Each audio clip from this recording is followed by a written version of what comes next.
If you missed the last segment, you've got to check it out online because it was definitely a party.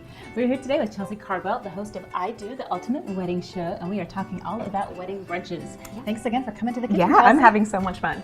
Well, now we're going to work on something that I kind of call egg pockets. I don't really have a name for them. I've seen different versions of them before, and it's a very simple thing that you can do in a big quantity. You can bake them all at once, so people aren't waiting for their omelet and one's getting cold while the other's getting hot.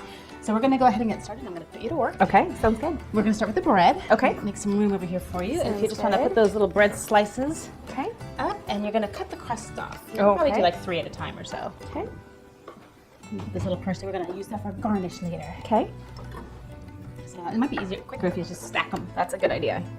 I'm all about the quick and easy. Mm-hmm. So what I've got in here is we're going to make a bechamel sauce that's going to be part of this whole process. So Okay. I'm going to start doing that while you're taking care of the bread. Okay. I've got 1 tablespoon of butter in here, and this little hot plate's on, so it's already melted, but it's just 1 tablespoon. I probably can't even see it. 1 tablespoon of butter, and to that I'm going to add, Go ahead. 1 tablespoon of flour. I'm just making a roux, and if you've seen the show before, you know we make lots of roux.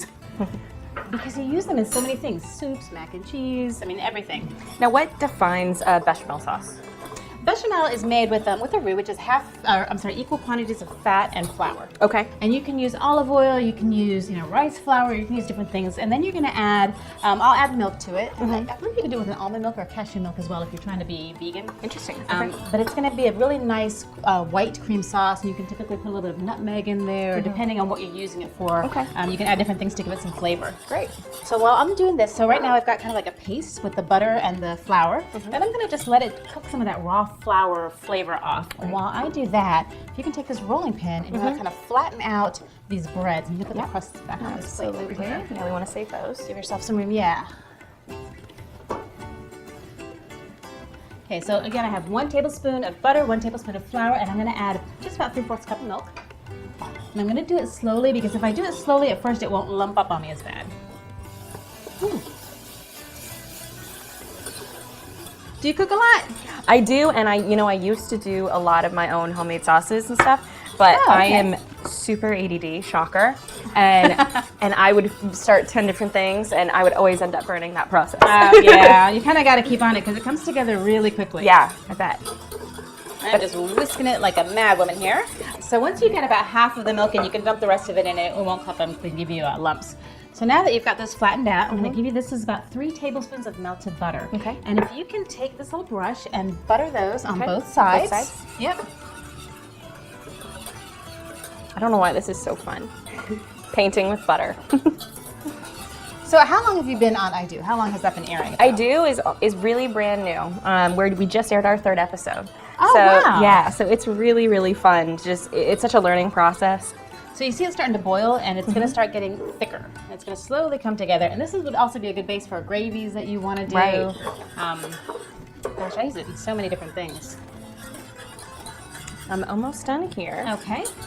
After you're done with that, we're going to put those into the muffin tins. Okay, Turn perfect. this off. That's I'm amazing. going to take this off the heat and just put it right there so it'll cool down. Okay. And while I do that, I'm going to take these little pieces of bread, and you're going to put them into your muffin cups. We're only doing 6, but you could do, if you had 10 or 20 people even coming for brunch, you could even do 2 trays of these at the same time. Right. And they would all be done. It's great. So just go ahead and kind of tuck them in there. Okay. Make a little cup shape. Okay. Okay. I'll do the last one here with you. Perfect. That's great. And then these are almost like little ham and cheese sandwiches with a little bit of bechamel and egg. So what we're going to do is we're going to spread some Dijon mustard. And I've got a tablespoon of Dijon mustard over right there. And I've got another one of these. Okay. Just go ahead and spread some, or brush it, I guess, into these, but not too much. You don't want too much. Just a little. And if you don't like it, just leave it out. I mean, you got to take these recipes and make them your own. Is that a good amount right there? Like that? Yeah, that's good. Just whatever you would like. Okay. And it's so simple. We just have a couple more ingredients to go, and we're done. I preheated my oven to about 350 degrees, and these are only going to take about 15 to 20 minutes to bake. Just depends on how done you like your egg.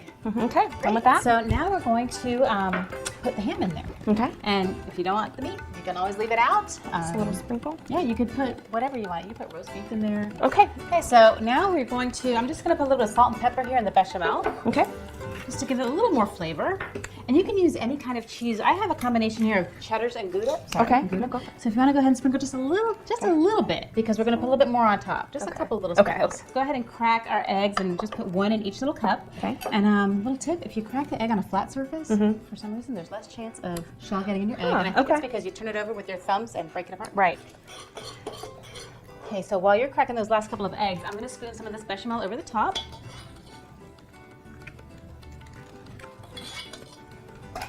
Wow. Yeah, this is still hot. Once it cools down, it gets a little bit thicker. But it's still pretty hot. You can see little chunks of. Yeah. So let's go ahead and sprinkle a little more cheese on top. And then we're going to pop these into the oven, like I said, for about 15 to 20 minutes. Okay. And just give that white a time to set and that yolk to cook a little bit. If you like them cooked all the way through, 20 to 25 minutes is great. If you like them a little more runny, 14, 15 minutes. Yeah, I love that moment when you like cut into it and the yellow goes everywhere. Yes. It's like this beautiful So little rewarding. velvety sauce. Yes, it is its own sauce. Yeah, absolutely. I'm going to pop these into That's 350 beautiful. oven. Yay.